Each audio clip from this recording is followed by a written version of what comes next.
One of the most simple ones we can talk about is the use of face mask. We're all being told here that we have to use these masks to go back to work, to ride public transportation. It seems to be mandated in certain areas and not in others. I want to get your thoughts, and I'd love to get the panel's thoughts on whether they think face masks are going to help this situation. Maybe get your thoughts first, and then we can ask a simple question to the panel.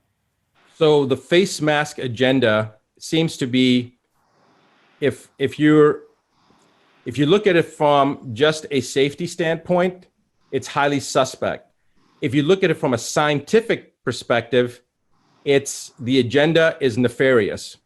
The use of a face mask is designed to protect not the doctor or the nurse, but the patient, so that when a surgeon is operating and doing a bypass surgery or a herniorrhaphy or a joint replacement, that if the surgeon sneezes or coughs or drools or spits or whatever, you don't want to get the surgical field contaminated. You want to maintain that sterile field. When people in the Far East, for example, wear a mask, they're wearing a mask out of courtesy for other people, so that if they're sick, they're not going to get somebody else sick. That's the reason people wear masks.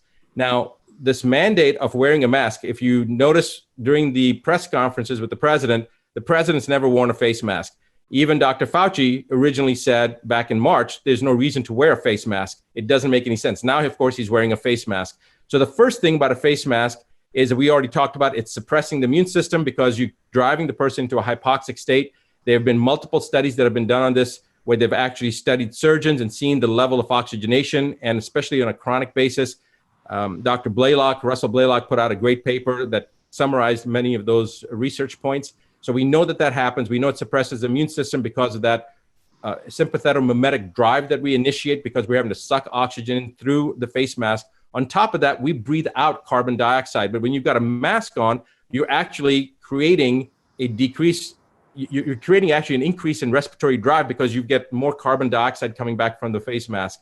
Now, the face mask also creates other types of issues because you've got irritating your face and sweating and all the stuff. So you're always fiddling around with your face. And then the last point about the face mask, and there's a lot of points we can make about the face mask, but the last and most that shows the most idiotic aspect of this is that it's like building a chain link fence to prevent a fly from getting into your house, or a split rail fence to keep mice out. The viral particles that we're trying to keep out of our bodies are so much smaller than the smallest pore of these masks.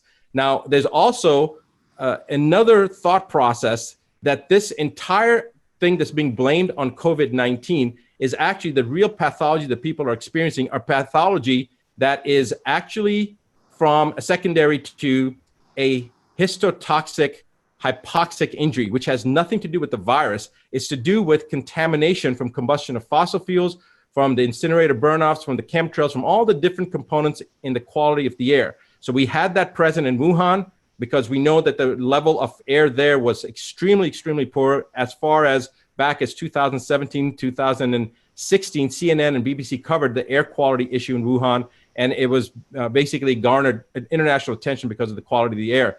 On top of that, Iran, Italy, and New York have all the same issues. So if this is a histotoxic hypoxic injury, then when you're wearing a face mask, and let me just make sure for the audience, the doctors here obviously know what that means, but histo meaning cell, toxic meaning toxicity. So on the cellular level, the toxicity that's resulting in a hypoxic injury, which is decrease in oxygen.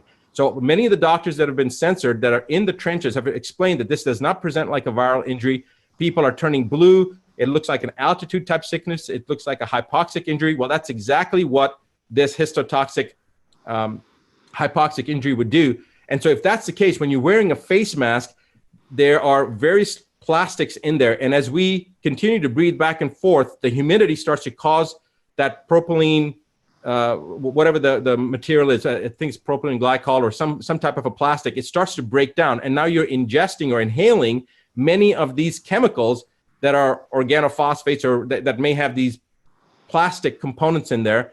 I don't even know all the different components in there, but they're inhaling that, which is going to further exacerbate a histotoxic hypoxic injury. So you've got the practical aspect that it doesn't work. It's like building a fence with mosquitoes coming in.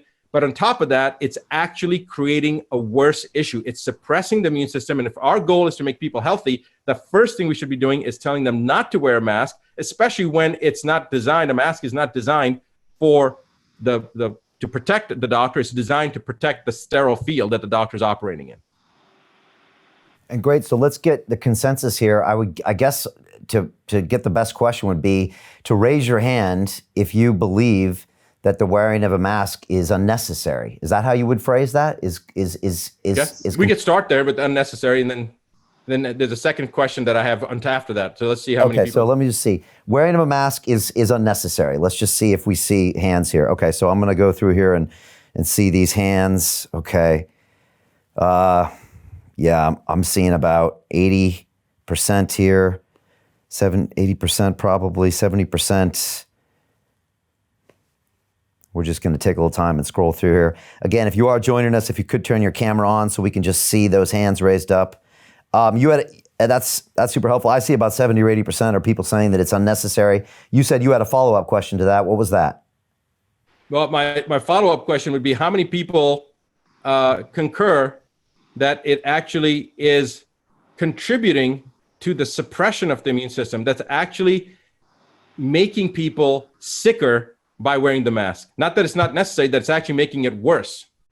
Okay, hands up if you do. And I see Dr. Grant and Dr. Schmidt, and there's quite a few people here. All right, hold your hands. If you can just keep those up, we're just going to scroll through those. Wow, okay, so quite a lot of people saying it's worse. Notice what, like Dr. Wells, for example, he didn't raise his hand when it said it wasn't necessary, but he raised his hand when he said that it's detrimental. So some of the people that didn't raise their hand when we asked the question if it's not necessary, they were waiting for that next question. So they were anticipating that somebody's going to ask that it's worse. That's even more important, Brian. So you follow what I'm saying? Yeah, so basically, and we've got probably 80, 90% of the doctors here saying it's actually more harmful for you to wear a mask. That's what I'm seeing. Which is the opposite of what... I've only seen two hands that have not gone up. Wow. Which is the opposite of what we're being told. And just four hands that haven't gone up. Yeah. And that's the opposite of what the WHO is telling people right now. And if I published this on YouTube right now, this video would be banned and I would be censored because that's against public opinion, WHO mandate. And yet 90% of the doctors are saying that that's the case here. And Brian, we have undercover footage of the World Health Organization in their private forum talking about how the confidence level of not just the public in vaccines, but among the physician community worldwide is decreasing. And they're talking among themselves. This is stuff that Del Bigtree has footage of. I've seen it. We're going to actually show that at the Advanced Medicine Conference coming up this weekend, where the WHO is trying to decide on a strategy, a marketing campaign, I believe was a term that they used, to increase physician confidence in the vaccinations. So now when you have to have a marketing strategy to convince the health professionals, those who have been appointed to safeguard our health and our children's health, when you have to have a marketing campaign to increase their confidence because of dwindling confidence in a concept of medicine, in a portion of medicine, i.e. the vaccine industry, you know that there's something that doesn't smell right. You shouldn't have to have a marketing campaign to convince doctors that, hey, continue doing this insanity that has caused what they call a genetic epidemic. 1 in 10,000 children with autism, now that was in 1991, and now 1 in 30, depending on which data you look at, 1 in 29, 1 in 30, 1 in 32. The Centers for Disease Control's own data shows that 1% of the population of the planet currently has autism. The current world's population is 7.7 billion. 1% of that is 77 million. According to the CDC's own data, 77 million children and young adults have autism on our planet right now. And the explanation is that autism is a genetic disorder. There is no such thing as a genetic epidemic. In 29 years to go from 1 in 10,000 to 1 in 30, that there's something wrong.